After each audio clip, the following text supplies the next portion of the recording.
So with that said, we are going to, this is one slide, we are going to talk about the different programs that you can use for accessing the Unix server. UNC has access to a program called Secure Shell that you can download from shareware site, that's up here. UNC also has a commercial program called Secure CRT. Both of these programs are basically going to provide secure access to the Unix server. It just depends on which of these programs you like. I personally have used Secure Shell for many years, and that's what we are going to use today.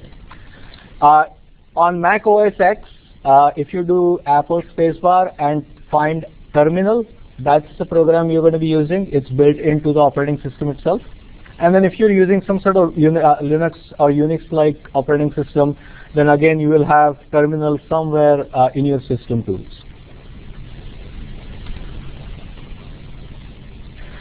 So I think that's enough talking. Let's go ahead and start logging in.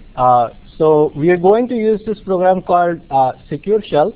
For any of you who are using your own personal Macs, the way you log into the session we are going to be using today is shown here.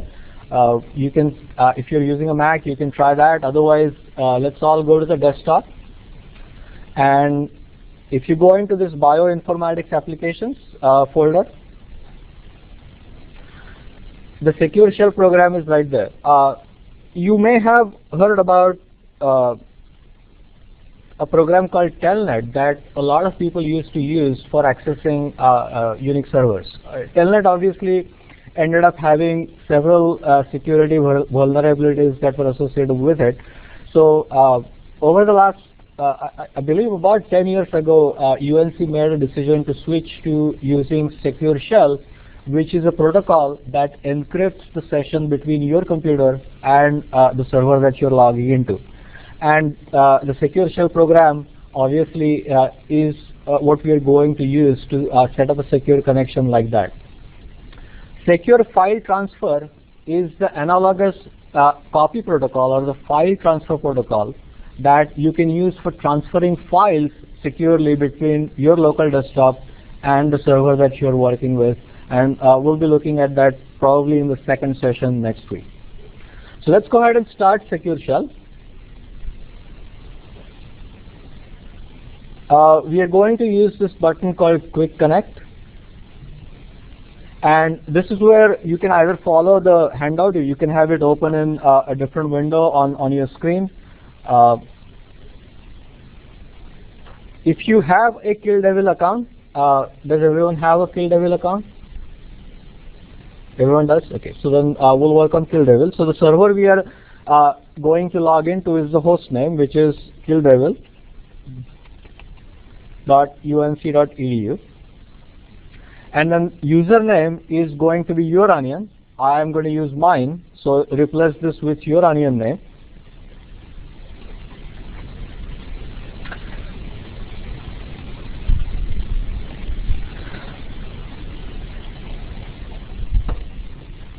And let's go ahead and click on Connect. So the first time you install this program, you are going to get this warning pop-up which says that you are trying to connect to this particular host. Now what is happening in this case is we are exchanging a public, if you want to sort of, if you want to read up on this, there is a public private key infrastructure that you can use for logging into servers securely. What the server is doing currently is, since we are trying to log into this for the first time, it's going to save a copy of the public key that the server is presenting to us so that we can identify the server uniquely next time. Now this pop-up is only going to show up the first time you log into a new server. If you choose to accept this key and save it to the local database, you will not basically be prompted for that again until the server administrators makes a change. For example, if they upgrade the system, if they reinstall the operating system, then at that point the server's public key gets changed. Now this is one way, this is actually useful because right now we know that we are logging into the right server, we are going to save the key here. if someone was to hack into Kill Devil and make some changes there, then this public key possibly will get changed. And at that point, you may be prompted again that are you sure you're logging into the right server? So this is one way you can be sure that you're logging into the right machine. So let's go ahead and save a copy of this server's public key in our local database, because we are sure we are logging into the right server. So this is where you will enter your onion password. As soon as you log in, a dialog for creating a profile shows up. Now, if you are doing this on your personal machine at home, you can go ahead and give this session a name. We are logging into Kill Devil. And you can save this as a profile. So next time, you will not have to type all of this information in. You can basically go into profiles. A new profile will show up here. So as soon as you select a profile, without having to enter the server name, your username, you can directly enter your password. So everyone should be logged in at this point. I'm going to change the font size here to something a little bigger so you all can see better. Also make this window a little bit smaller. So has everyone logged in? Okay, so we'll get.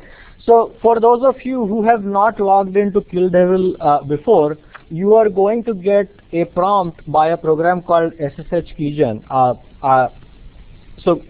Yeah, for her, just go ahead and press enter. Oh, okay. What's happening is we are not logging into a monolithic server. So what we are logging into is actually a big compute cluster. So we are logging into the login node of this cluster called Kill Devil. Behind this login node are actually hundreds of computer nodes which are actually doing the work. So even though we are interacting with the login node, there is a number of, there's actually 8,000 cores that are available for actually running the jobs that we are going to be eventually running in our second session. But today, we are only logging into this login node. When you're using a compute cluster, you interact with the login node, but the actual jobs get submitted to the worker nodes that are behind the cluster. The first time you log in, if you get prompted for entering the SSH keygen program, you just have to press written, because what it's doing is it's creating a set of public-private keys that are associated with your onion, so that they can be used to authenticate you for actually running jobs on this cluster. So that set of keys only gets generated once when you log in for the first time into a cluster, and then they will be used for running jobs on the cluster at the back end. If this sounds a little bit too technical, you don't need to worry about it. Just don't set a password if you are prompted for that. The keys that are used for running jobs on the cluster are created without a password. So let's go ahead and type our first command. Remember, Unix was developed back in days when people were